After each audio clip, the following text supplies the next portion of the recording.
Assalamualaikum mbokk yi ñu ngi leen a nuyu di leen dalalaat ci beneen jotaay Gambia Football Show on the Jollof Football Bantaba YouTube channel. Gëj nañoo gisee nag last week we took a break because of xam nga dañu amoon ay some challenges to record. Man I was not available. Coach was sick, so yeah, ngeen jégal nu for that.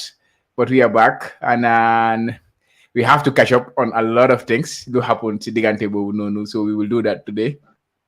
And as usual, I'm joined by my co-host, Coach Borom Dekabi. Coach, nuyu naa la yaa ba. fay naa la bëri naka nga def nag. Boy maa ngi nii rek di dagale boy waaye namoon nañ la boy gëj nañ laa gis nu mu fa demee. maa ngi raw lu bëri maa ngi cool alhamdulilah sant yàlla xam nga. di leen welcome to the Gambia Football Show. brought to you by Jollof Bantaba di home of Gambian football. nawa naa kalama yi sax di waxee nii. waaw na ma affaire yi. Jambe fee bu yàlla dogalam xam nga. xam nga rek comme nga ca waxee rek namoon naa waaye dama xawoon a tawat ma lay dem moom dalu na ma lay def season bi te suñ tamit moom ma téye ba léegi xam nga bàyyi ma things a ngi pile up xam nga Rudiger ñëw na fii am nañu fi things understand nga xam nga ñu bëri bëgg ma wax si loolu xam nga ñu bëri ngay xar ñu waxtaan si loolu xam nga loolu tamit foofu la ñoo dooree sax foofu la ñoo dooree si Rudiger nawet fi nekk conférence bi commencé nañ conférence yi understand nga so many things pile up xam nga resume naa liggéey xam nga so many things moo nekk sama bopp at the same time so ñu ngi jégalu bu baax a baax. Yeah. No, I understand. There's a lot of things going on. Man, yow beleg sax mënuñoo am jot proper time pour waxtaan about a lot of things. ñoom Rudiger yeeg things yu nawetaan yeeg yu ñu war a lifin. So, but yeah, it's good to have you back again. And then comme nu ma ko waxee rek tey waxtaan dina neex because we have to catch up on a lot of things. One of them is the Rudiger case, the Rudiger coming to Gambia, and then naka laa ko waxee FIFA xam nga def nañ seen draw CAF def nañ seen draw for the World Cup qualifiers for Gambia ba pare tamit gis neen Gambia ligue bi mi ngi over na tànga because waxtaan nañ about Real de Banjul waaye jotu ñoo waxtaan about second division bi finale bi ak drama bu nekkoon around it fine bi loolu noonu yëpp so yooyu yëpp ñu ngi war a waxtaan ak affaire yooyu stadium bi mi ngi nekk di progress fan la toll ak yooyu noonu yooyu yëpp nañ ko waxtaanee but guys please don't forget to hit that subscribe button su fekkee yéen a ngi doog a ñëw ci channel yi because ñu leen ko waxee rek this is the way you can help us move and then su fekkee ne da ngeen dee enjoy suñ show bi su fekkee ne ngeen enjoy luñ dee waxtaanee fii about Gambian football and any other thing luñ dee def si Jollof Football Bantaba YouTube channel bi please give us a thumbs up and ngeen motivate ñu xam nga ñu keep going rek waaye mooy loolu noonu comme ni ma ko waxee rek si Rudiger la ñoo dooree coach si Rudiger la ñoo dooree te boobu noonu dama si xala mere sax yow coach foog ñu defante si yëfi Rudiger balaa ñëw waxtaan affaire Rudiger ba yow nga am gan biir Gambia nga war ko isi Jollof Football Bantaba force ñu nekk naka la gars yi de waxee sax ñu nekk wisul buloya yi ñu génnee news bi yow nga dégg foo yóbbu news bi booy coach no news bi fana Sporting Nation ñoo ko njëkk a reveal understand nga. Wow. But I don't think it was in my place to give out such a news. Understand that? Because fine, Rudiger is a footballer, we all know that. But I think his visit was not football related. Understand that? Yeah. One aspect like inside Naxi Bir Namit Tamba, Dugal Nahotamit, Mansohun Briboka, regarding football stuffs. But Lolo I think is confidential. Because Boardam Mumbai agent tambi. So man. Wow. Mooy loolu daal anyway so yow laajteel ma tontu la bëgguma lañ do details non boobu foog ñu jeexal boobu noonu ma si wax bi jeexagul ma yow suñu defante bi jeexagul affaire Rudiger balaa yow dugga si waxtaan Rudiger lu koy si Gambie ak yooyu noonu parce que su ma la ko waxee yow yaa ngi dem nga reveal te man dama dugga dama eewu suba sax gis ay Gambie post everybody ngi post ci ak Rudiger ngi taxaw ma ne lu la ci dugalul lii balaa mu ko joxee balaa sa netaal la di balaa nga ko dugal fenn kay ñu dugal ko si suñu Jollof Football Bantaba bi ndaadu waaw dëgg la loolu am nga fa point but xam nga rek nañ may gars yi tamit nañ bàyyi gars yi garaaw ñun dafa am na focus ñun suñu focus mooy Gambian football understand so bëgguma mu everything mu nekk about ñun it should be Gambian football understand waaw ok so xam nga no ma laa fi waaye bi dama ko bàyyee suñu audience yi nañu gars wax lan la gars yi foog ndax coach waroon naa def loolu wala is fine but anyways I was very happy man nekkul ne like comme dama ko seen media outlet si de Some took it from my heroes, some took it from groups you want work on. Wow. Understand nga. Keneen la xam ne moom seet naa ko mooy Sporting Nation because moom nelawut moom from si 3 days for Rudiger ñëw si la gars yi am information Rudiger dafa war a ñëw Gambia so si la ma contact ma ne ko waa dëgg la te ñun ñoo ko jëlee ci airport so imagine Rudiger mi ngi laan Gambia 5:45 loolu depuis 1 o'clock nelawut mi ngay caata man on my way to the airport point o'clock laa gën a dem airport maa kay mu maa communiqué bi nga caata man di laajte ba Rudiger ñëw Gambia ba nekk si biir hôtel bu ma jógee hôtel bi di ñu si kër xale bi nelawut waaye noonu la ku ñëwaat caama xam nga xale bi ñeentaari caam la am si poste Rudiger gis naa post bi more than millions right more than a million I think reactions 3 million reactions dégg nga déma he came to me mu ma cee jërëjëf maa ngi laa ñaan xam nga soo gisee caama bàyyi ko jox loolu because dama ko bëgg a motivate dama ko bëgg mu gën a am lu ma because daf ko bëgg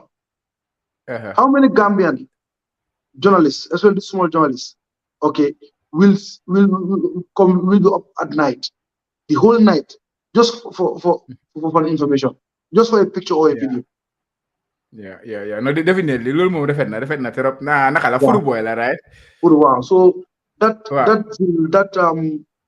passport bu ma woon moo tax ma indi ko xam nga jërëjëf ne ko la jërëjëf ma jërëjëf ala fi de yéen ay journaliste ñun duñ journaliste caaw fu ñu woon ñun duñ journaliste ñun dañu bëgg a gën a improve on sanaga yokk affaire si gën a leen pousse gën a la improve on san te alhamdulilah gis nañ ne suñu liggéey mu ngi tax ñeneen ñi gën a liggéey gis nañ ne nit ñaa ngi def moom part of dund baaxu wuñ de caama waaye mooy reality bi if you are seeing graphics now media outlet doing graphics you understand every other department every other media outlet ñu ngi try to improve on sanaga ñun tam dañ si loolu ñun ko def ñu la ko dañ si play part definitely so definitely but yeah first ñu dem si affaire Rudiger I think no is very right it was nice to be honest I was very happy bu ma eewee suba bi gis loolu noonu xam nga lii mooy lan nii xam nga man moom suma time ak ni si seen time daf dee uti so man su ni dama dee lii man leen comment laa leen nekk balaa ngaa xam lu xew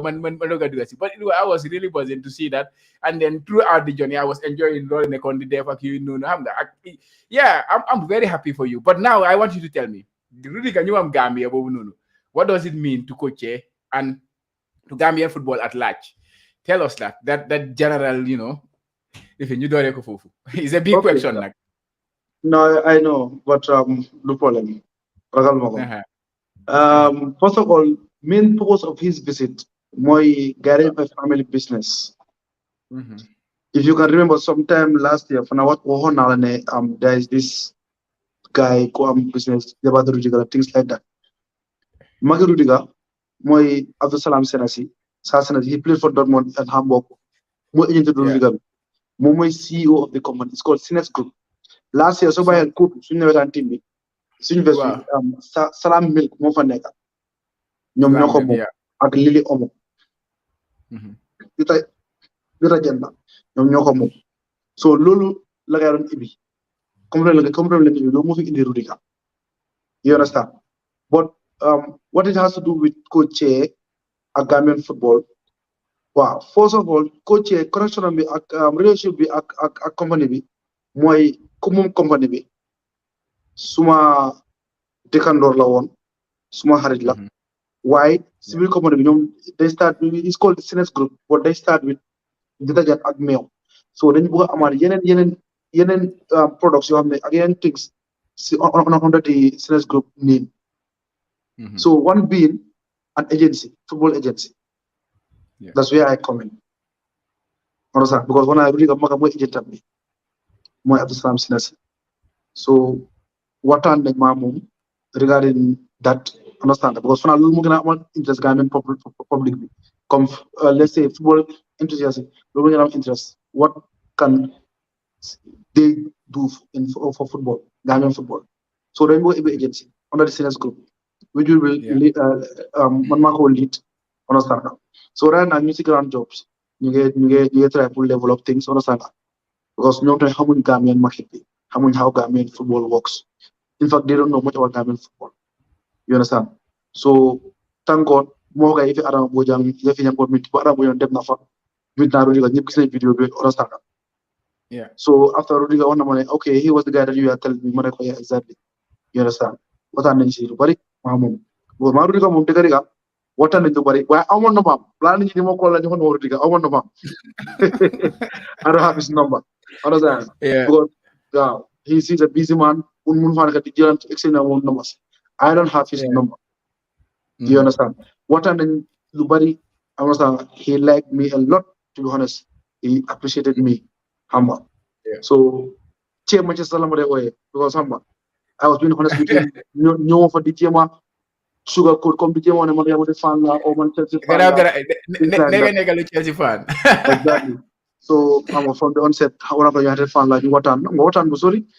I don't know the same industry, football industry. So we speak the same language. Absolutely. So our communication was very, very easy. Was very, very easy. So we were like, how do you know all these things? Explain very come into details in everything that we discuss. But man, to be honest, Rudiger was not my priority.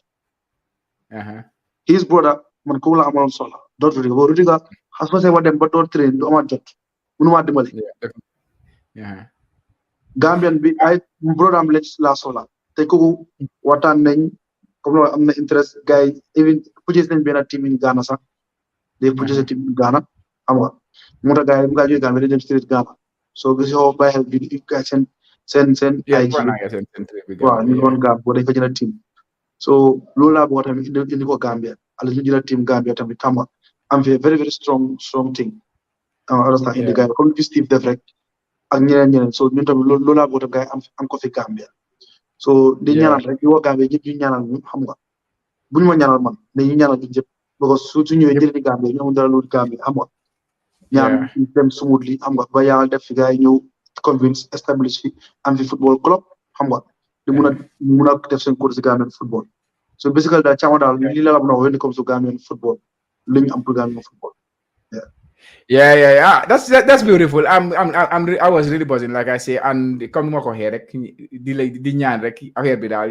ñëpp xam nga affaire bi yàlla nekk lu gën si Gambian football yàlla nekk si lu gën si suñ expert bi fii nii coach xam ngeen it was beautiful and I think Gambia bi yëpp defatul leen ko because we discussed at length about this on the space and that day we really miss you on the space because ñu xam nga ñu ngi wata affaire bi but it's good now revealing everything so guys that is it on Che and Rudiger yéen a ngi gis photo bi nii coach moom ak Rudiger all the times si jonem bi gars yi they come together and things like that most of the times so it's beautiful to see and yeah but next dañoo jàlla ñu dem discuss about the about let me just check a couple of comments then ñu jàlla because suñu gaa ngi ñëw gaa ñeneen ñu namale coach gaa ngi ñëw gis hi guys how are you guys doing I love your program thank you very much Mr. Henry Mendy we appreciate you very much bro and sa waa ji moom mu ne naka good chama coach I miss you too oh bro ñoo la gën a nama ñu ngi nii we are back and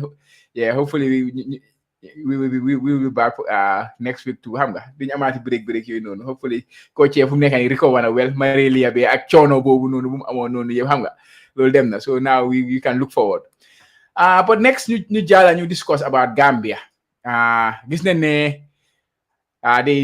CAF they had their congress like what was it that was congress right was it congress coach yeah they had their general assembly meeting AGM General Assembly AGM gars yi def seen draw qualifier si gis nañ ne suñ président yi GFF bi dem na moom ak right xaanaam yeeg yooyu noonu gars yi ami ñoom jaase gars yi pa ngi woon foofu noonu they witness the draw and then Gambia falls in group F and then draw bi nu mu demee guys I think maybe most of us are aware but it's about all 54 teams were potted and then they were separated into 6 different pots and then seeded into 6 different seats and Gambia happened to be in seat 4 so they had to they have to be grouped with each team from the other pots and then this is the group that Gambia fall into Gambia, Ivory Coast, Gabon, Kenya, Burundi and Seychelles.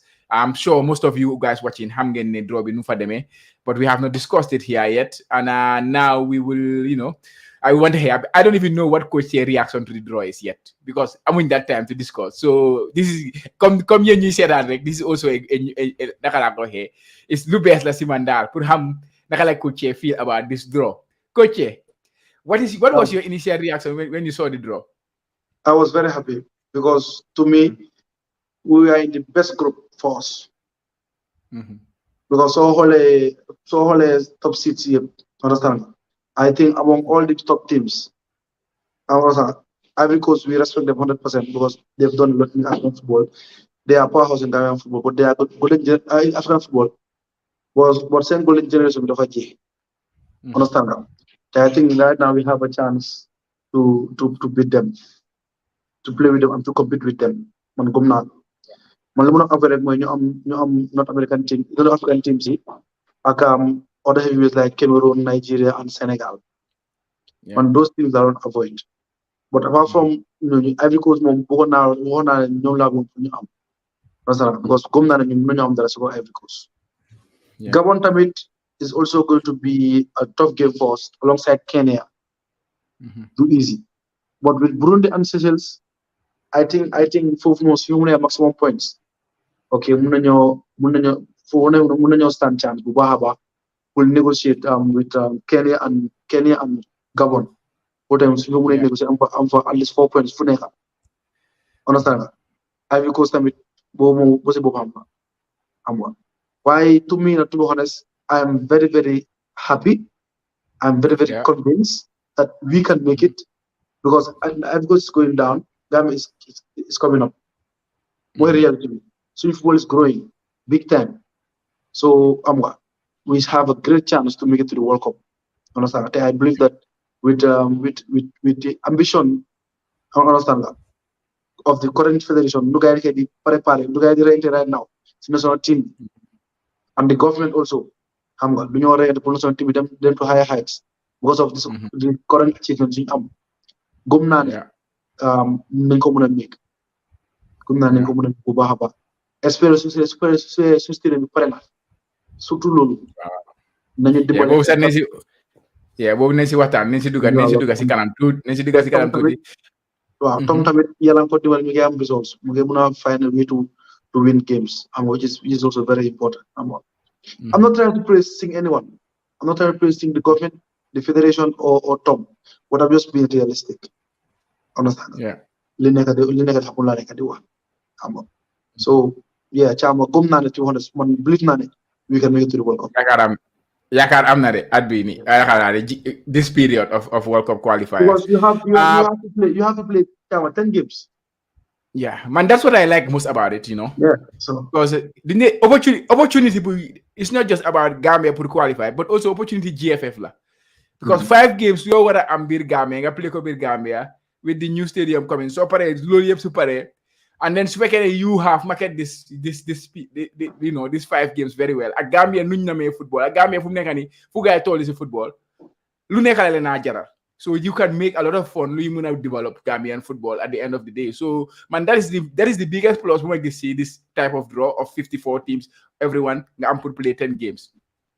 But coach, so I said, let me just bring up the draw. Ivory Coast, of course, we are playing qualifiers to be in Ivory Coast next year. That is the African Cup of Nations, and Ivory Coast, NECA, the host of that competition. Of course, you are right, guys. Same generation from Nekani players you guys and the caliber of players you guys is completely different. So in terms of progression, Sen football is going down. So Gambian football is going up. But Ivory Coast being the host of the African Cup of Nations in January, I think that adds a lot for them, but also it's a pressure for them because they have to perform. It's their home country. But as we know, these bigger nations in Africa, which Ivory Coast is one of them, when they play their competitions at home, like when they host this African Cup of Nations, it usually propel them to a higher height. Come you say Cameroon, Cameroon then halona danu. Understand? After guy knew African Cup, guy did well, go all the way to the semi-finals, and then World Cup begins and look at them the World Cup. But in terms of caliber of players, so don't judge Cameroon in the past and Cameroon of now. It's quite different, but still you can see some progress. So I feel the Central African Cup of Nations host boom no help na guys I got qualify for the World Cup because consider the guys in qualification the guy is his song they were in a lot of mess. But all the way they make it. So what do you mean think that the African Cup of Nations hosting Ivory Coast?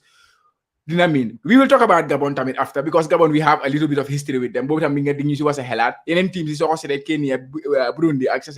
We don't have a lot of on them, but new then call by bay. So after they make close, we will do more research on this team. Ham nakala guys in football tall. At this point in time, we don't know much. Kenya luñ ham rek moy had suspend on or stuff like that. Burundi of course same progress because musuñu dégg guys after CCL musuñu qualify for African Cup of Nations. So those countries we have to do a little bit of digging. You may not talk about them, but Ivory Coast, Gabon, these two countries at this moment in time we can talk about. What do you think Ivory Coast send World Cup send hosting of African Cup of Nations means to them to this World Cup qualifier coach? Well, Yangi was a very important statement, which is true. About Ivory Coast, Ghana, Cameroon, understand? I think it's a great opportunity for them hosting this Cup of Nation, understand?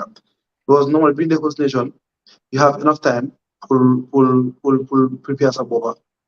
Then they have another advantage why they are also competing in the qualifiers. Understand? Yeah.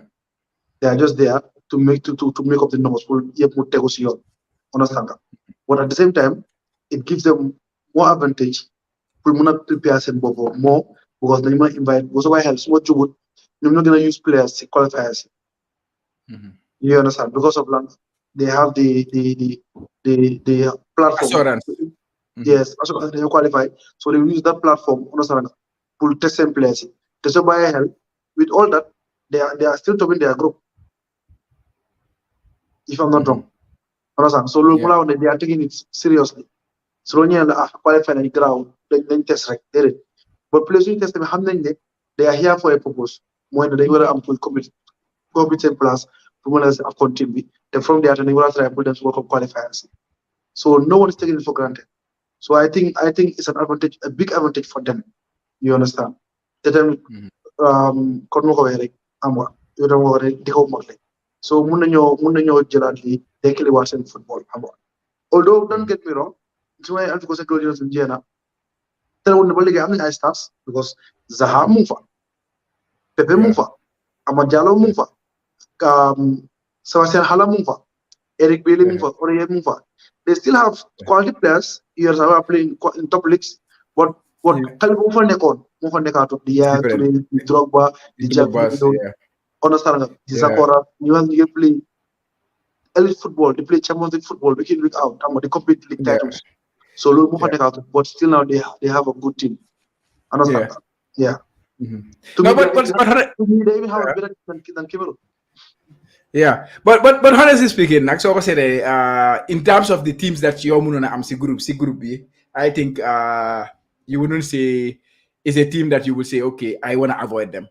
Understand? They were not that team. That is the honest reality. Even though we have to stay humble when we play against them, but when don't hold Senegal, Senegal and Ivory Coast and Ghana. He couldn't say Ivory Coast and at the end of the day. Tunis the same thing, Egypt the same thing, Nari, any country, Morocco, everything, same thing.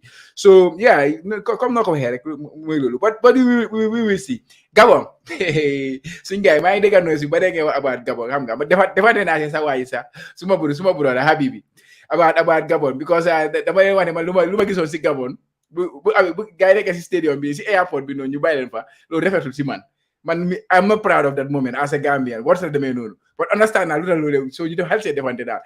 But it's gonna be difficult because defend Africa then you defend mom then go mood. So from nega ñena nga wax ne dañu wara am Gabon first leg bir Gambia second leg bir Gambia su ko defé su ñu gaay defé ñu ndaw ci ñëwé ñu def leen understand. So it's interesting. But Gabon, that history we have with them, it has created a rivalry between us and them now.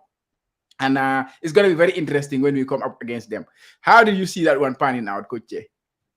Wow, yaakaar naa ne moo ko dafa métti parce que ñi ngi amee en métti understand comme li nga wax man yoo laa àndal man football it should be played in a fair way fair play la ñu wax yëfi nag bandi li ma windoo loolu si biir fi bi laa ko def si biir fi bi la exactly yes those days are gone we got a jet team because transit airport bi disturb non man bala ma Cham man suma la win dama la win parce que man maa la moom exactly understand dama ñëw nga de yaa ngi defal ne pare nga yaa ngi firi pare nga ma ne la nga ne ma waaw pare naa ma ne la waaw ñu jongante boobu su ma la dóoree du am excuse understand boy Gabon fu ñu players Gabon non Gabon 2 or 3 players ngay war a ñoo nekk si top level xam ne ñi xam nañ leen so amul dara loolu dañoo ragal si Gabon dafa tombé rek jam wuute dafa tombé waaye buñ ko namoo loolu ne ko it's not a proud moment for Gambian football Gabon stade si airport bi noonu ñu ko namoo non buñ ko namoo those days are gone understand nga so comme ni nga waxee rek loolu tamit mooy jur su ma gaw bu nekk maaj bu métti caama either ways home and away by force bu ñu njëkk a man dama gëm ne man dama gëm mooy game bu nekk daal ak lim laaj xam nga da nga daje ñëw home and away bu njëkk a ñëw bu mujjee ñëw man suma yoon suma liggéey daal naa ko def mu tax man suñu liggéey ñeema ci yow da nga liggéey ci da nga li may leen boy comme ni nga 5 daily players da nga julli fajar julli tout jëli li ciao you have to do it you understand either way you have to do it so léegi looy tàmm ne dama war a njëkk a julli gée wala njëkk a julli lii julli sa julli lu ñu la tegal nga li nga ñëw nga julli ko nga dem sa yoon simple yoo just defar sarta yëpp farata yi ak sunna yi def ko soo demee nga def li nga war a def nga dem man loolu laa gëm non dégg mooy loolu sax na Gabon ñëw waaw gis ngeen ne ñu fa leen bagage de waaw gis nga ñu defal ngay bagage man gëm naa loolu definitely Gabon Aubameyang nekk la booy te Aubameyang léegi jeexal la mënut a play sax te Lamine ak seen du woo nekka seen Etienne seen waaw plan play nekkoon seen Etienne understand wala Gabon la moo leen win Gambie la moo dóor Gabon fii lan lañ indi leen dóor Bambalaay ak kii si diggi fii jamono loolu moo dóor Gabon so boy you don't respect that but go ne Gabon wala ti boo xam ne ñu war nañ ko mën a taxal well, we look forward to the fixtures. The fixtures have not been announced by CAF yet, so I'm checking every single day. They check same page. We say na guy announcing the fixtures here, but nothing have been done yet. So getting it, right, guys, don't worry. It will be on our socials. It will be on our Facebook, our Twitter, and our Instagram, and if of course on YouTube here, we will have it here. Yeah, but I guess Coach Tom, of course, he will react to it. Interview Nenko. Once I get audio and stuff like that. First thing, I am satisfied with the draw. I believe that we are allowed to dream and believe, and yeah, I like that from him. And in another one, Munenaka, I gave myself the target to qualify Gambia to the first time to the World Cup, and I think we have a good qualification group. We are staying optimistic, coach. We are staying optimistic. We are behind you, Munenaka. We are not the favorites, but we have a chance, and I think we can compete until the last match. Yeah. So it's good na nekkuñ favorites, but then you see digante bi xam nga. It's good na Highland du nekk si ñun, si ñeneen na moo nekk.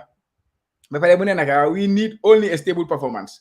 I like his mentality, to be honest. We need a stable performance, which is a very key thing. Stable performance and not drop unnecessary points. Exactly. The mom don't like calculation I'm there. If you look at the past groups of 6, I think you need 21 to 22 points to qualify. Coach, what do you make of Coach Tom's interview after the boom just gise draw bi? Chama, Tom li mu wax mooy reality bi. Xam nga Tom is someone who does his calculation. You understand? To me, man dafa def arithmetic. Parce que everything lu moo def calculation is very detailed. You might not, or we might not agree with some of the things he does, but at the end of the day, it's panning out for him.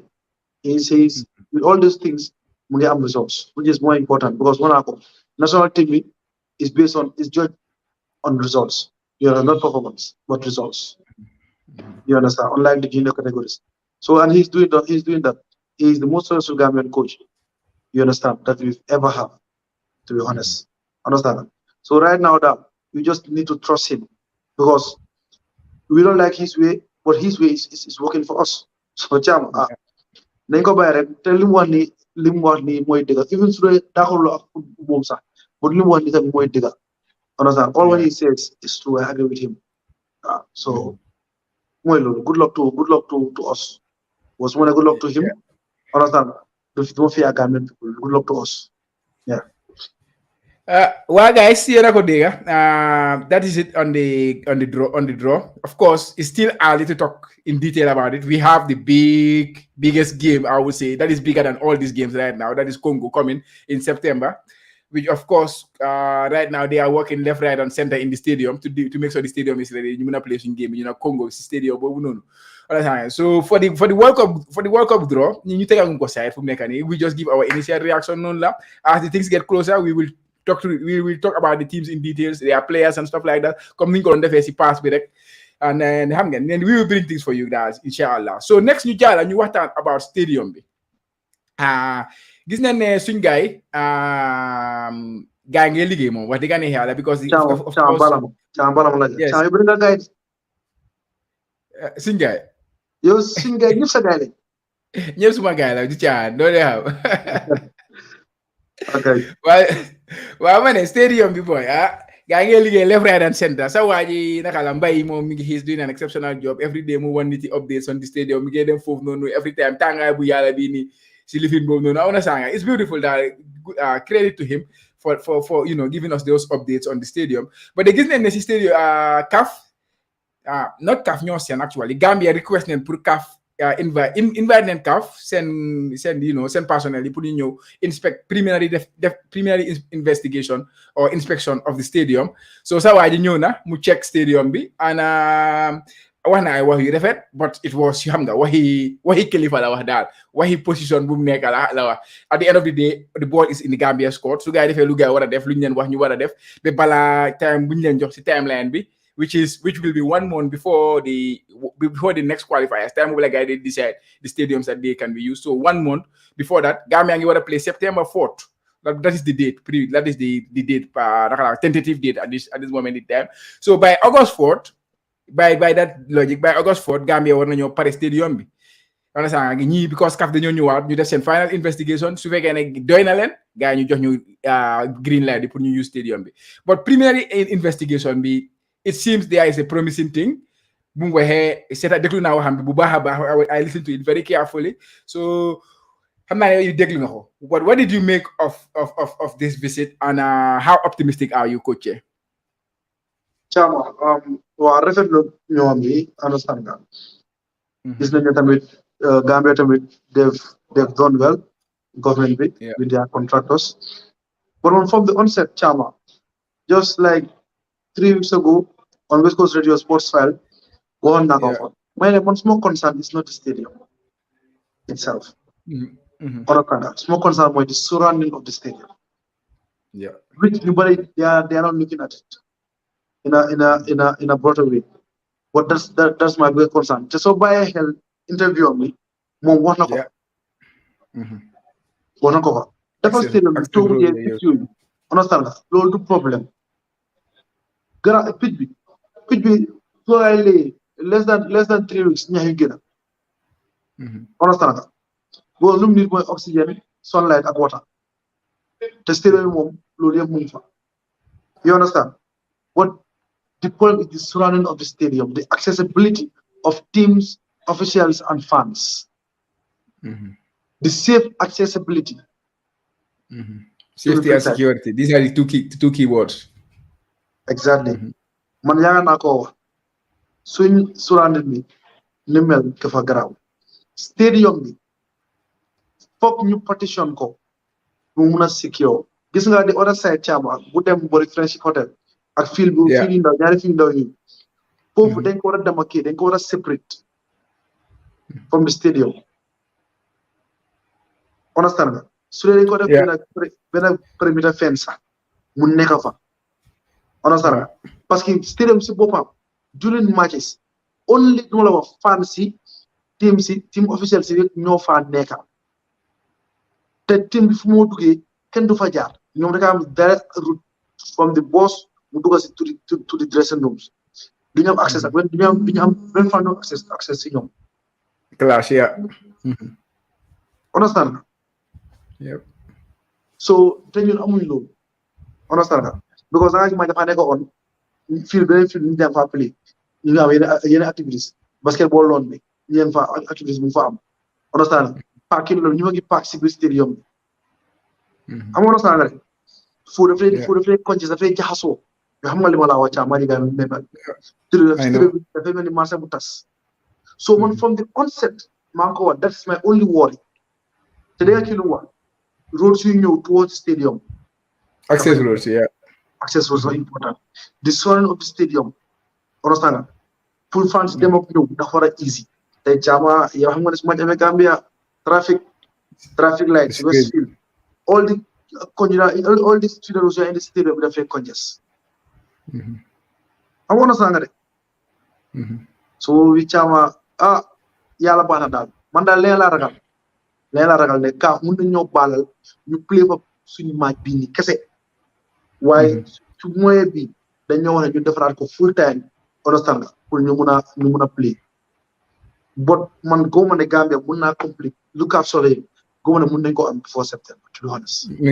Mun ko satisfy yeah no I absolutely agree with you so c'était fii like so jógee comme ko waxee yaa ngi jógee traffic light nga dem si stadium bi is one nga jógee baxaw nga demee baxaw ne li nga fula si wala nga jógee pipeline noonu nga ñëw fula si nga dox waaw dox is the easy way understand so that actually that is loolu la gaa war a encourage that is the best way like if they want to improve the safety, come for example, man feel like if I would go to these stadiums and stuff like that, of course they have parking around the areas, but those are the kind of things that we don't have in Gambia, where you can park and then park at motor be in a street and get them. They can do all of them. No, you want to park it in a secure area or stuff like that. So never on be around stadium be around from traffic light to stadium be nobody motor move so you know. But to be honest, like it is not easy. It's just one route. One or two routes like unless nga deal the yoni suf yoy non du dugasi because I can remember those were the only ways we used to do it because man mom stay for nas mo fa dem I never used to drive to stadium or stuff like that because man I like those kind of crazy traffics to duga yoy non but ñu am yaakaar comme nako waxe maybe kaf dañu balal because of gis nañ liggéey buñ def we have gone a long way we have done a lot of stuff so guy setti lo non guy ñu balal but I don't think ne comme nako waxe surrounding bi is good enough because yow xoolal su lifin amee rek julli su amee fu ñu dee jaayee xar yi foofu naka la dee mel just around fu car wash bi nekk ak façon yooyu noonu so those kind of things te loolu change xam naa ne gaa ngi liggéey stadium but foofu noonu si gannaaw foofu noonu gaa waxuñu much about it but hopefully CAF dinañ ko approve but it's very tight de coach 3 weeks but Chama the ENC I think in that regard they can organize things with the police, they can even generate income. Yeah. You understand? Because it's just a couple of hours. Okay. What they can do, let them secure the roads, as well as the food clubs teams that you give from their hotels to the stadium. See on the park from traffic lights, for example, bus corner. Okay. Land yu area yu noonu yëpp ñu petition ko am fa ay sécurité ku bëgg a park nga fay pour park fa understand ñu mun ko contrôle nga gis ne trafic bi duñu am trafic amoo yaa ngay gis lu ma la wax no that's how it work here I can know very well you understand gars yi ñëw def ay enough security moto bu ñëw ñu ne doo mën a romb fii understand fii ngay park su fekkee da nga bëgg a park si biir stadium bi tamit okay ñu yokk price bi understand te dañu war a jël ticket dañu war a try jaay ticket si in advance especially ñuy park si stadium understand so to me it's an avenue of the guy mun nañ see generate more income you understand but you require a lot of security nga gis ne yoon bi dafa easy okay nga gis ne ñu bëri dañoo discourage pour gars yi fa ñëw moto ku ñëw traffic lights mun ngaa dox understand straight dem si stadium o nga park somewhere around that nga fay nga park nga wàcce nga dox waaye buñ nangu nit ñi ñëw ba si lifin bi ba si yoon bi ak yooyu te tamit ne pour ñu avoid bloqué tamit comme stadium ñu dee bloqué because this time around toogu dafa am te toogu yi dafa am numbers ticket bi nga jënd dafa am number toogu bi so bu toogu ngay demee so si télé bi lañ war a lan nit ñi war a xamee fu ñoo jaar bu ñu bu stadium di congest bu tey Gambia mënut a kiiw dafa boo comboxloo pour avoid all those things nga si Johnson Stadium Tali Stadium si Johnson mooy Waaw. for example soo ñëwee boori Baptiste Yeah.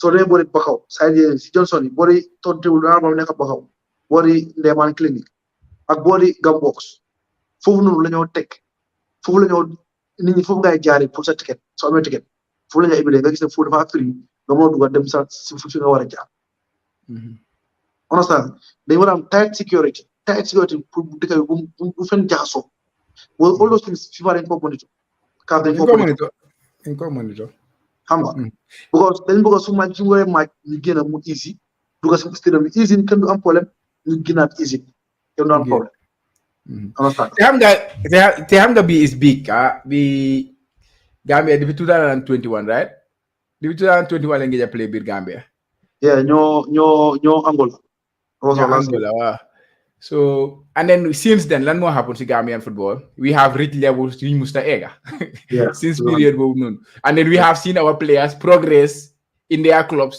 to very high clubs understand in terms of players progress into the highest like right now professional su Gambia am doo ko dee mën a compter sax you cannot monitor all of them because there are a lot of them so all those things nga boole ko ak nu gaay namee watch football in Gambia now the stadium is gonna be less people because of ni ko waxee number bi dafa wàññeeku because dañ def ay toogu they have numbers du nekk ay 35,000 30,000 it has a particular number boobu la nit yi war a mu ñëwee dugga si stadium boobu te ñu faa bëgg a dugga dafa bari affaire la de I don't know ticket yi naka la moo mel nag xaw ma ticket yi naka la ko gars yi def but I think it should be very expensive like at the end of the day it goes to man loolu laa wax ma ne if level with me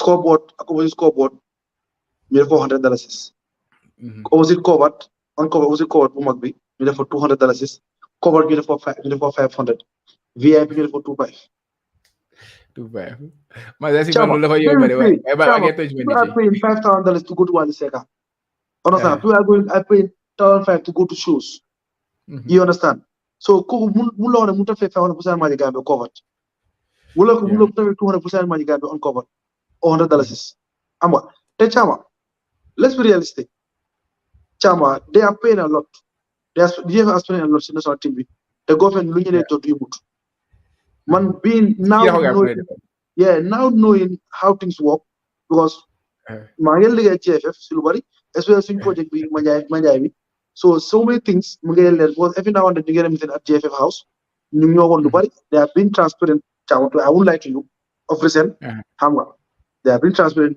maa ngi mun am access si lu bari di xam si lu bari xam nga they are really trying they are struggling in some aspect all the money that was supposed to be coming from FIFA that was supposed to be put into Gambian football to develop understand that most of the time funds are divert to the national team because last game is more June for Gambia against the last games with like the budget was around 70 million but when you play South Sudan you understand government only gave them 10 million how nga ñoom duñ gën a wax loolu bon man ñeme naa ko wax man dagal ma loolu understand xam nga so government saa yu gaa government budget government du ñu jox even 50% so all the rest ñoom ñoo ko def fanal seen boppa understand so loolu tamit is a big change for them so moo tax dañu need pour stadium bu match suñoo jaay nii tege suñoo jaay nii du faj dara at the end of the day soo fay li nga fay match soo fay ba pare looy dese du faj dara so nañ try ñu génn ñu support because suñ ko defee supporting GFF we are supporting Gambian football you understand so man suñ ko defee $500 war nañ ko war 500 def VIP 25 waaw def bi 200 def bi $100 no, man, that is cheap. I know. I'm not fair. I don't know. Maybe I'm in different. I'm in different area. But I know what they pay and stuff like that. Less than $8. Basically $8. From the national TV channel. Covered. No, cheap. It's very cheap. I think for me, I would double that price. To be honest, that's me. But yeah, it's not for me to decide. Hopefully, they will make it because at the end of the day, it's all about competitiveness. At what price are people willing to pay? At what price are people willing to pay? That is the question. So if people are willing to pay 2,000, for example, this is not the it's not a hypothetical thing. If people are willing to pay $2,000, and then the stadium is full, then you make it $2,000 because into the football is good at the end of the day.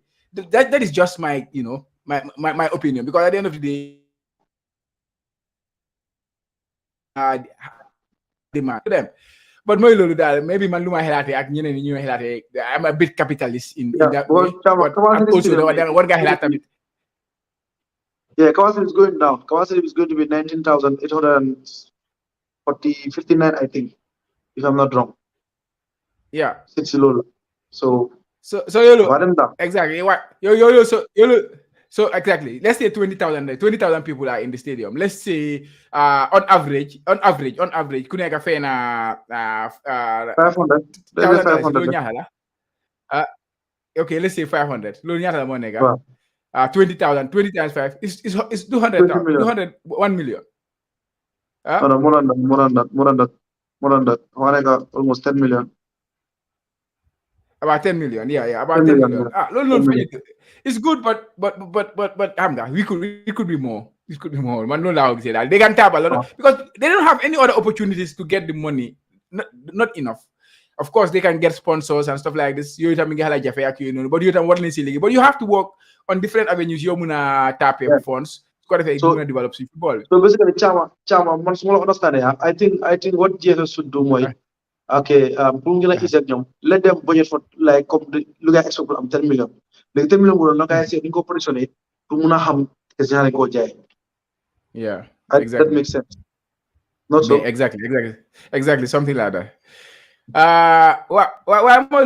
Sawaji mom, did you watch the calf guy? Was interview, interview.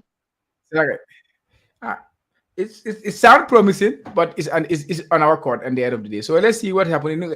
Overall, like how do you assess the stadium? Look guy because yang is ground before no. I'm going to do stadium Chama. Gambia ku nekk 1-2 mën lañ call di ma laaj stadium yi nañ na pare ñaax bi bu leen waa yéen nag wax bi nag yéen a ma boot tooñ nag yéen ñu jox contrat si wala leen ñu ñëw di ma laaj man understand nga waaye comme ni ko yaakaar mu fort la nit ñi yaakaar nañ ne xam nga rek because of maa ngi see business maa ngi see liggéey so moo tax waaye Chama géej naa faa dem nag géej naa faa dem xam nga because bugguma am too much because sometimes people look at me as someone more low. Come the against so what they just don't understand my position. They don't know how I'm operating. Come on. But actually anybody concerned why if you grasp nyala additional tofla hybrid like to understand because guy I don't used to that. I even have to send 2 videos to certain platforms. You understand? With one guy how it works. Well, you need the spot you need the pipe see hamga you go suuf li kanya mo pare ci boy ma ni mu rappli ma ñabi no group to assure them Chama ñabi du problem but it's a hybrid grass grass mo ko dege moy natural ak artificial la ñoo bolé to kenn mix ko okay su gaay defale drainage system ba pare defal watering system bi moy sprinkler system dafa génn on the ground génn water foofu noonu comme ni ko gisee tubaab bi then su gaay loolu ñu ko defar ñu cover ko léegi cover ak suuf you understand léegi suñu paree ñu backfill ko yëpp ba mu level then gaay teg lefim si kawam artificial turf bi dafa ute ak suñu noonu artificial turf yi nga xam ne comme dafay congest bi dafay am space you understand na nekk around 42 60 millimeters then suñu paree ñu defal fa suuf black sand bi comme ni nga waxee black sand bi you understand mu ne fa def fertilizers ñu mixoo black sand bi ñu wata ko mu xaw a too suñu paree ñu sori fa seedlings then ñeneen ñu sori fa beneen suuf su koom o mun nañ koo bàyyi noonu then ñu wata ko comme loolu dafa nit ndox sunlight ak ngelaw oxygène so within 10-15 days ñax bi dina grow léegi si roots yi dafa pénétrer under the surface of mu dem si suuf fi then ñax bi génna raw su tof fi understand léegi suñu paree suñ ko dog suñu trip ñax bi léegi léeb ku ko lébu dafa ko lébu la nga xam ne dafa nekk di seen lébu la artificial grass soo trimee ñax bi natural grass rek ngay dog artificial grass dafa des so dafa fees step ba pare dafa green ok so naka rek ne mën a slide foofu noonu boy soo scoyee naka la sliding bi nii slide yi daf dee dox doo bruce because amul roba xam nga roba moo nekk ay bruce amul roba après bi nga am suuf tamit am mi am suuf xam nga kon lu ma bañ mooy léegi pax yi day am si fii du amaat understand nga ba pare ñax bi soo xawee dem ba di bugg a dee sax doo ko gaaw a gis because result of bi daf koo cover green bi okay so pour nit ñi understand rek that's hybrid okay yow dégg nga hybrid la gars doon lifin kay ay but mooy loolu waaw hopefully bii kay moom su paree coach nañu gars yi na xanaa suñu soo yeeg façon yooyu noonu nañu gars yi awa stadium bi rek tey ay open mic la non soo jéem a fa xanaa si gannaaw de waaye soo woon jéem a fa moom waaw nañu gars yi awa please xam nañ ne gars yi tam war nañ leen a utal nag hall bu rëy boo xam ne foofu la gars yi demee defee seen thing si xam nga ñu amee bii grand hall Gambia comme ni ko gars yi amee grand Bercy façon yooyu noonu suñu bëggee show gars yi dugga foofu noonu gars yi am seen booba nice ñu ñëfalee dem si show yi dinañ leen dem bala xaal bi waaye loolu moom caama loolu moom dëgg la sama yaa around Sénégal bi area daal space am na fa war nañ faa mun a def a very big hall xam nga at least hall wax ne dina jël at least 2000 capacity or more xam nga it's very important dëkk bi dañ ko soxla because at the end of the day generate income for the country understand nga so li nga wax dëgg dafa important ñu xam loolu te digga bi Gambie de bëgg ambiance bi moom si la bokk foog ñu lifin no it's also part of national development because you have artists you understand culture is part of national development so Ministry of Culture tourism and culture I think they should was gis naa benn hall bu ñu liggéey boole Palma tourism ñoo ko defar understand which is a very nice hall just before Palma River Scotland foofu so I believe that ultimately is a good move by them but I think we need a mega one understand mega one man moo tax ma ne somewhere around let's say boo zone bi suñ ko defaree bu baax mun naa nekk a very big park boo xam ne dafa def stage understand nga mun a host big events because I think it has a very very good space and the spot also is very very accessible xam nga gis from Brikama Banjul yëpp lañ mun a daje foofu noonu so I believe to look at that xam nga then si gannaaw gars yi dafa ay parks comme children playing ground xam nga small sided games basketball yooyu noonu comme field yu ndaw yooyu noonu yëpp mu nekk fa xam nga yëpp xëy na fa while si fële mu nekk a big one dafa stage bu mag xam nga waaye mooy loolu gars yi ñi ngi jaala nag waaye loolu la léegi-léegi rek ne dugga si national development other stuff yeeg yooyu noonu but bàyyi ñu dugg del si waat si suñ domaine football ñu dem si TMT congratulations TMT coach sa gars yi def nañ ko in the end they still won problème caama bàyyi di mën a sa gars yi def nañ ko mooy sa gars yi leen de sa gars yi yow ñëpp sa gars yi leen TMT FC yow depuis buñ deducté gars yi 10 points bi léegi boobu tam mënuma jël sa opinion on that yow xam nga yam not FC football academy la not football club no but FC la gars yi nekk si ligue bi di si academy gars yi nañ academy seen page bi TMT academy la fa gars yi def but si ligue bi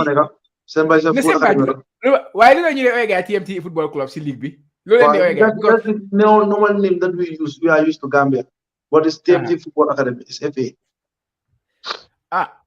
non ma nga Gambia League GFF seen table bi TMT football club la fa gars yi def so man boobu laa jël understand waaw anyways guys in the end they still got what they were looking for the promotion of course that was the first one we already joxoon neen guys seen congratulating guys about loolu noonu seen promotion bi with BST and then in the end ñu gis ne baanoon joxoon nañ gars yi fii 10 points deduction since then mënuñoo waxtaan about loolu yow yaa ma breakal news boobu noonu sax bu ma gisee loolu noonu ma ne lii mënumaa woon a react to that in the instant until xam nga ma step back a little bit xelaat why this 10 points but then GFF backtrack and they change that to 3 points deduction plus some fine but yet still TMT ended up being the champions in the second division, and now they are going to the first division. First of all,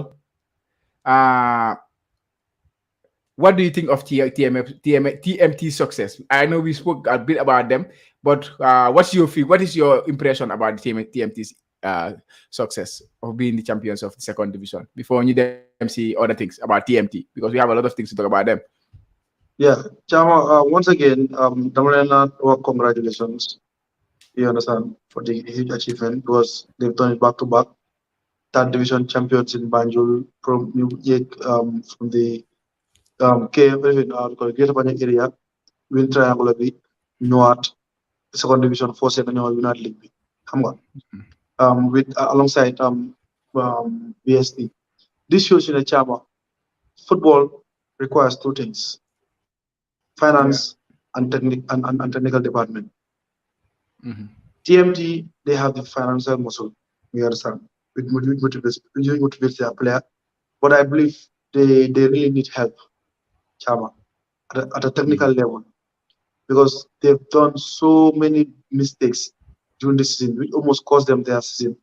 You understand? And all those mistakes are technical mistakes. You understand? Because in the middle of the season, there has a coach, assistant coach, which backfired. I think they played 3 games. They only collected only 1 point. You understand? So those are technical. Those are technical errors. You understand? Going on social media, attacking the federation, calling them all sort of names. When those problems, those are technical, because this is football. You understand? Football does not. You don't run football as any other thing. Football should be run by footballers, by football administrators. You understand? The guy is passionate. He has the money. He loves sports, but he needs to know that football should be managed by football people.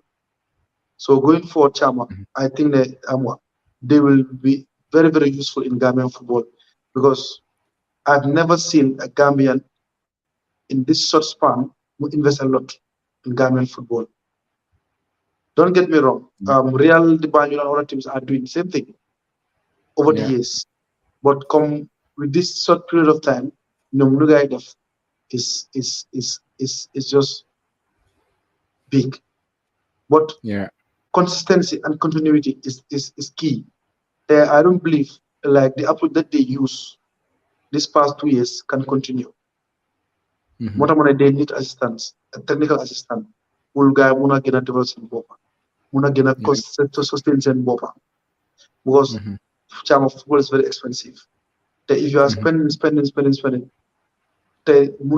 anything or much in return, lose give up. You understand? So the matter are low. Understand? So all those things are very important. Understand? So I believe that like TMT have done a great job, but they have a long way to go, because they are now in the pinnacle of Gambian football, which is fourth division, and it's a different ball game from the second division, the third division. Absolutely, Coach. Well, next, I think they did exceptionally well, but next one is their problem with GFF, their issue with GFF. They call because we did not get your reaction on this, Coach, which is very important. GFF, you have to talk about GFF here, and then you have to talk about DMD. What TMT did, they then post something on their Facebook. Nehu GFF, you know, okay, really post. They can undermine or stuff like this. GFF just slap them with a 10 games deduction, and then Gambian population be because everybody ngi yëngatu ci football Gambia yëpp dem daj ñëpp yëngatu ci loolu noonu kenn neexul ko wala everybody lu mu wax TMT waru ñoo def lii but what luñ leen baane or luñ leen punishment buñ leen jox warrantut the crime that they committed. So it was not even most people look at agree mooy ne there should not have even been a point deduction. It should have been a fine, because point deductions, you say there's a football from the jógee du dee jógee si nga bind something nga naka laa ko waxee nga criticize somebody as a football team nga criticize or something du dee jógee si loolu noonu si all the things la lay jógee financial fair play la yaa ngi bëgg a sàcca pour win parce que yooyu la foofu la lay jógee so GFF it took them 1 week less than 1 week I would say gars yi ñu react so man seen reaction boobu noonu lu ma si neex mooy dafa gaaw trop man ne su Gambia gaawee woon nii si lu ñu dee def ñu ngay bil stadium bi we are very gaaw ñu react to ñu ñëw bile suñu stadium bi wala anything lu ñoo def in life daal in Gambia ñu gaawee noonu si suñu reaction bi this is what happened okay we have to change and then change our things but gis nañ ne gars yi gaaw a change seen decision bi daal what did you make of the 10 points and then the saga everything fu mu demee ba gars yi demee ci 3 points 3 points boobu noonu now will disappear because TMT win nañ league bi which I don't like I don't want that 3 points to disappear because it is gonna be something as a precedence next time su keneen bindee rek dañ ko war a ban 3 games dañ ko war a jox 3 points deduction because def nañ ko TMT so that's the precedence we guys set right now so that's why it's very wrong for me even though TMT win nañ league bi it should not have come to that I want to hear your reaction your general reaction your thoughts on that from this onset to the end so bii xam naa naa la gudda tuuti xama sit back ma déglu waaw Chama foog ma leeral ñaari mbir it's not ne GFF ñoo jël all these decisions understand yeah GFF have other bodies understand sub bodies in the federation which is the disciplinary committee and also the appeal committee yeah you understand which no GFF executive member is part of it. Only the secretary of the federation, which is Lamin Jassim, Mofaneka, and he has no voting right. What he does is just to take minutes of the meetings. So for me, you understand, do Kaba, do Uncle Bucks, do Imufai, do Keren, can deal those stations. No info, no info neka. Okay, Pulufu Mule. TMT, man personally, Dama want supplement when they posted that because to me it was very unnecessary and the words that they use was just too harsh. So man level expect my GFF will sue them to court for defamation of character. Personally, man, because they defame the federation. Because calling them names, calling them masquerades, you understand, calling them thieves, low defamation of character. So man lolu everyone open a case understand against TMT for that. Point deduction B, you understand. I don't think what they've done requires a point deduction. But then again, you have to go back to the constitution of the federation, which is how to call it accepted by the stakeholders. Because we never AGM then call it out, nominally accept. You understand? So I believe that this time around, this time close to move so I don't want to AGM then try to gain it. Because point deduction only comes to me no understand in football when you cheat. Either you cheat to win a game or you cheat financially.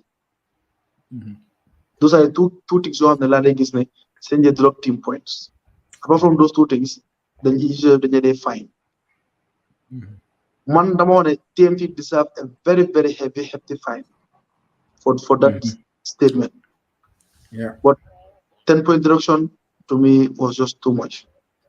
But then again, disciplinary committee will make that decision, which TMT also goes back to the constitution, which gives them the right to appeal, to write to the appeals committee on that decision by the disciplinary committee. Understand? Which they did. When you feel is a public how to call it pressure, what the GFF react. Let's take out the GFF from this thing.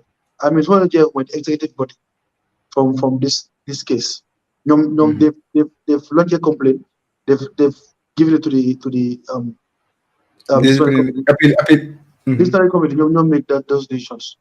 Understand? So you set up all those two groups we are set up by the federation was this in the constitution for them to set them up.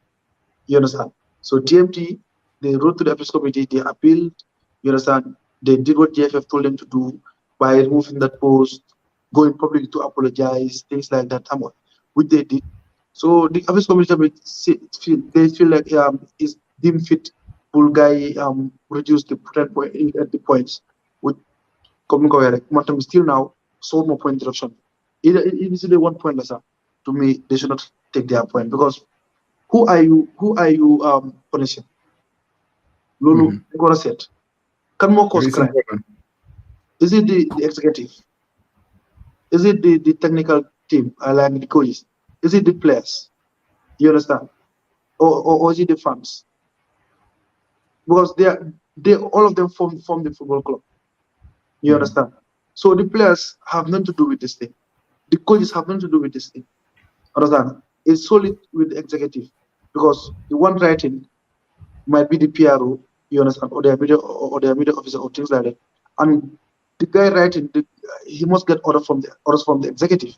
That's by force. Well, without that, government would I'm not that sense to be the job. So senior police, they want to punish then you punish them at the executive level when you find them heavily. Because so drug points like young data from the players because no the technical team because you see no train players because all those points. So again you are punishing you are not only punishing the executive, but you are also punishing the players themselves. So how many players is like 4 games you guys play, it's all a waste. You understand? They play 4 games, they win 3. Understand? They win 4. You deal all those 3 games. Then 4 game, 2 points. Gain the games you win. We'll have a meeting. It was not fair with the players. So I think that to be honest, thank God, yeah, definitely getting job guy 3 points, 3 guy winning league B. Because at the end of the day, low time su guy win on league B, 3 points after guy winning league B, the final benen show, benen was taken. Yeah. So yalla mom fi defar dafa melni ko ya. But one thing Lumawa TMT, let them learn from this. Football has its own principles. The family ko govern, not jëm you wax lu la né def lu la né. Lolu dafa amul ci football. Niki mënu lo undermine sa autorité sa ñi la jité. Man tay suma gënon di defem baro ak baro government dañ ma arrest. Tek mo ci yoon. Yeah. Understand? So the same thing that applies to TMT. Kudos to them, you understand, but they need to change. The Chama, learn to make a which for me it was not necessary. It was very unnecessary.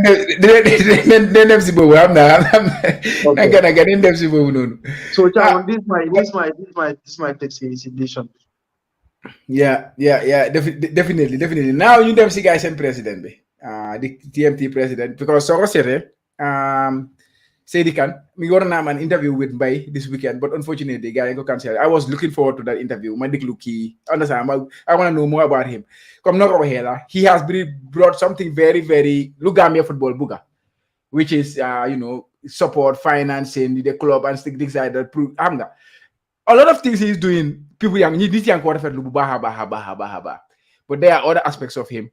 Lo hamante ñu bari refer luñ ko because yow boma yak ma wax ne tay bu gaay bi ne post bobu nonu bu ñëwé fi ni amna yena wax yow ma wax ci affaire TMT lo dégga ci mom diga nga ne su démé ci comme du dé comport bobu da xana ko waxé comme he does not represent himself well in games du dé melni président dal waxon nga waxtaan nañ lolu mi is on record on the Jollof Football Bantaba ñu dem ci space bi ku melni bu biya ñëw na wax na about him and lu doon wax it was always, it's not along with professionalism when you are in that kind of level.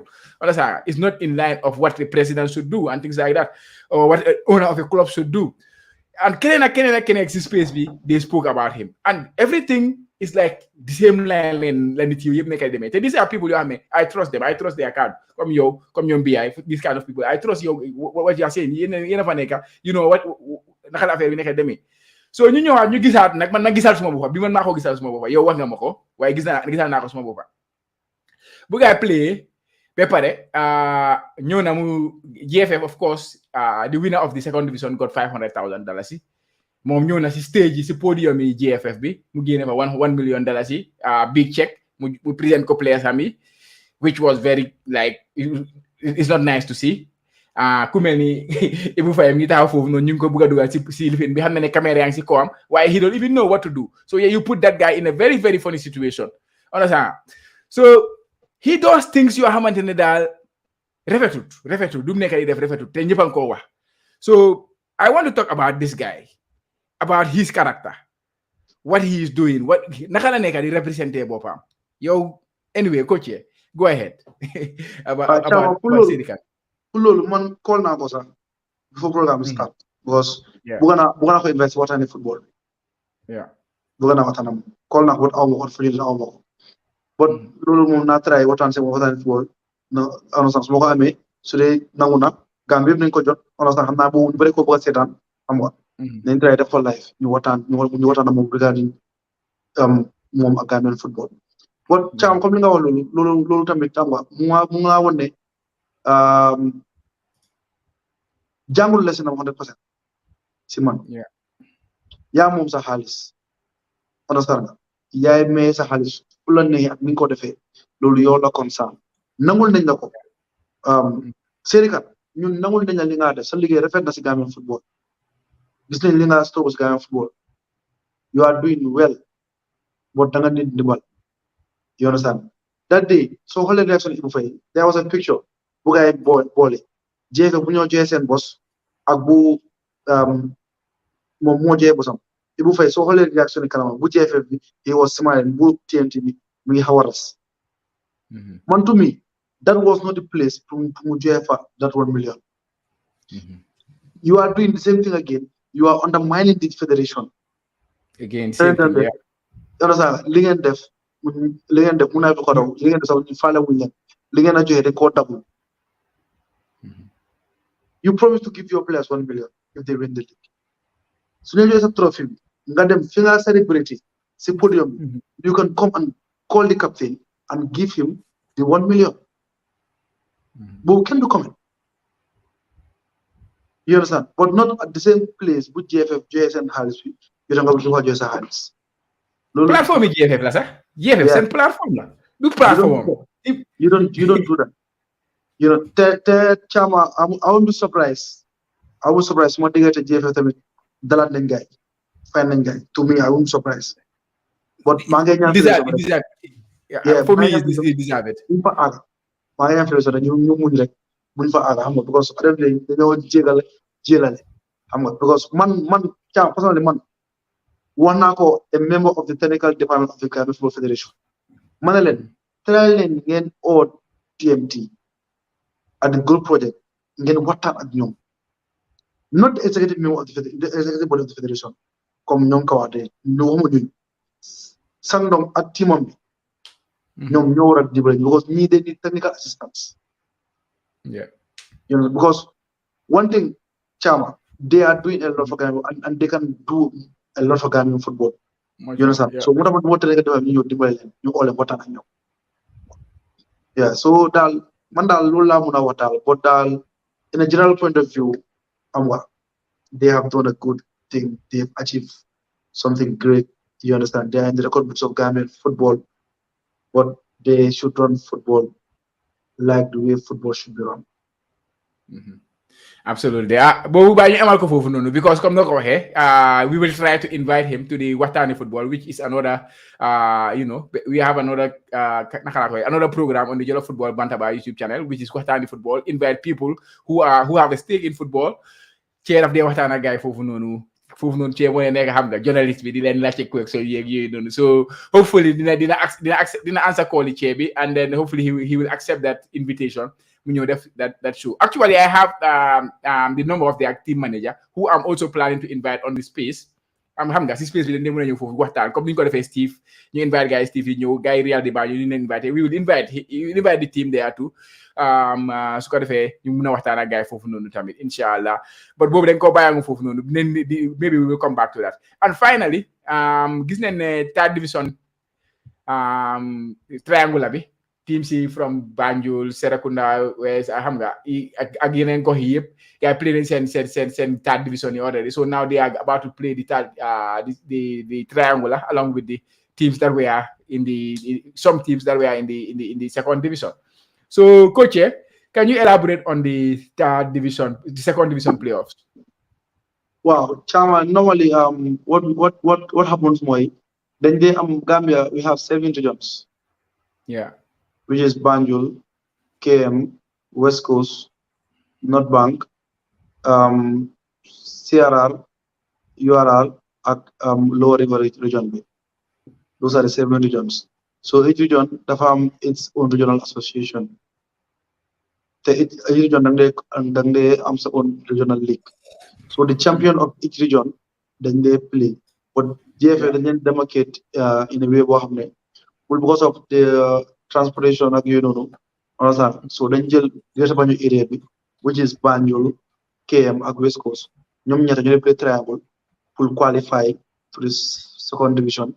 Then the other side, the not Bank, URL, LRR ak CRR, ñoom tam ñu play seen ñoom four ñu play fa xam nga pour dem si second division bi. So last year da ngaa gis ne ñaar ñoo dee qualify last 2 seasons ñaar ñoo dee qualify from the other side ñoom ñoo am 4 teams then one qualify from our region which is the Greater Banjul area. But this time around dafa change. Then this time Greater Banjul area ñooy am 2 teams. Then fële am benn. suma su dee I stand to be corrected but noonu laa ko understand. So Serekunda United ñoom ñooy su dee Serekunda United ñi nga xam ne they came from KM. You understand? So ñoom ñooy champion ci KM bi. Although KM sax seen gars yi ñu ma mel ne yow ñu ngi nii am suñu final co jox lañu coverage xam nga jox lañu media attention jox lañu promotion and all those things te yéen a ko defal ñeneen ñi am doole ñeneen fexe leen noonu dañoo maa jégal rek période boobu ñu fekkal ngi everything mu ngi tight man maa ngi feebar so many things was happening at the same time xam nga. So why guy tamit the guy they request so guy requested then of course we will do that because ñun tamit we can reach out but at the end of the day tamit it's gonna be very difficult pour ñu mën a reach out to everybody. So anybody ko xam ne am na interest to you know we our platform is open for everybody. We are not closed for anybody. From Banyu Bekoy and Wagade, anybody who you have something to defend. So it's in line with what we do. We will of course give you the platform to you know. Wow, wow. So basically, wow, Lola, secondary United ñoo champion ci KM, Busumbala Sagne, Busumbala Sagne la. ñoom ñooy champion ci West Coast bi. So the West Coast mooy Brikama area council bi pour nit ñi mën a understand. Then nga am Medina United ñoom ñooy champion ci Banjul bi. So these are the 3 teams ñu ko ci Banjul area bi. So dañoo play ñoom yëpp these fixtures. Understand nga ñoom dinaay play top 2 yi ñooy qualify. So simple maths bi win one game you are qualified. Oh, okay. So win a game. Understand? You have a different chance to qualify. Okay. That's nice. How about the third division Junior League? Ma fa wone gars yi ndee bokk ci affaire bi. Then third division. Second division rather. No, second division ñoom dañoo dem straight playoffs amuñ fa. ñoom dañoo wàcce straight. So ku nekk soo wàccee region bi nga jógee foofu ngay delluwaat. Nga dem play si foofu noonu. Waaye sa team bi naka la def sax yow waxuloo ma sa team bi foo leen mujjee de Bakaw foo leen mujjee. Bakaw non ñu mujjee ko mais ñun second round bi day ñëw te first round bi ñu won second position. Ñëw second round bi te mu toon na 4 games you only needed 6 points to qualify to the playoffs. But unfortunately we lose 3 games in a row. Then the teams ñu nekkoon suñu roon dañ nekk di lose seven nañu bi sax dañu win. Then you win. So you last game you don't win 1-2-1. So but we couldn't make it. Although we had 15 points, but it was not enough. We have 12 points, but it was not enough. 12 points. No bad. We needed 15 points. To make it. They let that you more plus me. I'm not the coach. I was just helping. I'm what? I know. Boy, why suma trophy bi nag boy. Boy naka la. Ban trophy. Boy, why you win fii cup bi? Waxuma la suma cup bi. Waaw ma ne ciao. Yow ko dugal nañu xam ko sa ligue bi. Congratulations. Yow dugal na ko si platform si gars gis na win nga trophy in Japan. Nga ligue foofu noonu la dem noonu ne yaa ngi play now. Waaw boy, maa ngi si amateur yi ñu ngi play si amateur yi. Waaw ba tey yaa ngi play football xam nga let them know boys guys Chamara dafa win cup de dafa win league. Last year dañu fi jël relegation this year gars ñoo win league. Then try then. Yëfi Mourinho yi leen laa play loo gars yi. Last year ñu ngi play boy suñu gars yi dañu dee score goal si du jéem ay this year di goal mooy daal bu ñu score goal su bari ñu make suñu booba ñu difficult to score against suñu demee suñu amee benn goal wala ñaari goal ñu win game bi noonu leen demee ba ligue bi jeex. So organized simple structure, like organization defensively. That's all we did this season. We were not the best team in the league, definitely. I can say that. But then in the end, because we were the more organized team, then Yeah. you know in the we win the league. So So yeah, exactly. Why am I low boy coach? Why I think what I mean good about 80 minutes then jail. But I'm not in triple partition, not triple partition, some of them. And what will be coming on this week? We should be having another thing, right? wow, Chama, for now, what do you want midweek? What do you want something about the federation, like Yeah. League Beginner, first, second division, understand? What do you want to assessment of the federation? They are the good things that they've done, and also what they need to improve from. Yeah. Because Chama, the whole year you know about particular thing, understand? So we don't have an assessment. You understand? Yeah. So they have done so many good things and also so many things that no bad things, but things that they need to improve. So we need to talk about it. At least give them credit where credit is due to. Yeah. Yeah, definitely, guys. We have we will have another show where we will talk about the leaks that have just completed, and then you see, give our general assessment on that, inshallah. But coach, any final words before you leave it? How much check some few comments because of course you guys are in very you comment also. It's always good new review guys and comments before you go. For now, Sawa, you mean Henry Mendy Chama I like yow yeah jërëjëf bro bro ara yow amuloo sa boss bi ñëpp war a am de soo nekkee Gambia nag wala jënd Gambien jaasi bi de ñoom la ñoo defee gars yi ñu dimbale gars yi de mi ngi foofu dem leen jëndi ak sa waa ji mu ne lan hi Chamanche I think can make it Gambia can make it if coach bring in the right players and play more attacking football. I think guys we attacking football in Gambia. Why you said that you know what's going on. Hopefully we will make it, inshallah. Lie, but I am very for Gambia. I'm ready. I am very for, yeah. Then next, I am very happy for Chama and Coach. Boy, guy, happy see you. Guy, content si affair. So continue sa liggéey bi. And finally, I had to make hi guys, how is the move on of Adama Bojang? Coach, la nga wone wa si Adama Bojang. So bi bari na. Bro, Adama Bojang kan melo rek ne laal bantale. Laal bantale. Maa ngi gis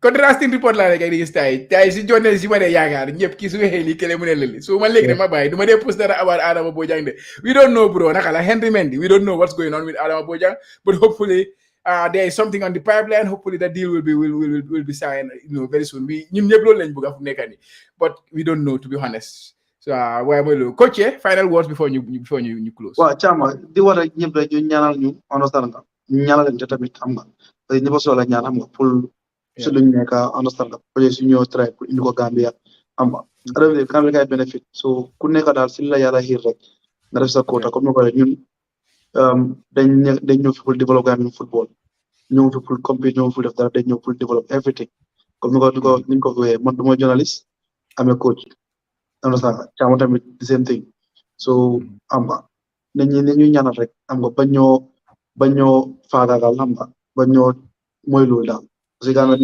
nekkul dëkk bu neex a waxee nekkul dëkk boo xam ne xam nga ñu bëri bëgg nañoo gis ni kuy dem waaye nañ xam ne ñoo def njëriñu Gambia la understand nga yow mi ma seetaan xëy na sa doom sa raka sa jarbaat sa mbokka si li ñu bëgg a am moom mun na seen njëriñoo te njëriñam mooy yéen seen njëriñ xam nga so nañ ci soirée loolu every time anything bu ñoo def nañ ci soirée mun naa nekk man os mun jokoon xam nga di wax rek ngeen continuer support Cham am na loo xam ne woo ko gars yi am nañ 2K subscribers jërëjëf milestone os xam nga dina jërëjëf tamit seen participation ne yéen a ñoo support ba ñu àgg foofu so next step is 3K xam nga road to 3K xam nga te dañ bëgg bis mu gën a gaaw so gom nañ ne mun nañ ko am te mun nañ ko de xam di ñaar ñëpp jàmm di wax everyone ne xam nga rek we are here to stay Gambian football si kaw sa kanam rek guys yéen a ko gis so seeing screen bi we are seeing about more than about 20-30 people are watching but the likes are like 13 people boy guys su fekkee yaa ngi foofu noonu still you are still watching give us that thumbs up it really helps one thumbs up it counts a lot for us this is how we get motivated te noonu la ñëw mën a demee xam ngeen guys. So be comme ni ko coach waxee jërë ngeen jëf for that 2000 subscribers. So ñu ne nag and hopefully the 3000 will be faster and then 3000 4000 5000 and then we keep going inshallah guys. Sa kaw sa kanam rek ak waaye mooy loolu coach bi ñu def jotaay si biir week bi we will do something inshallah. So yow moom di well, anyways, guys, be new by the inshallah. Next week we'll be back on the Gambia Football Show, and I expect something from us during the week. Goodbye, guys.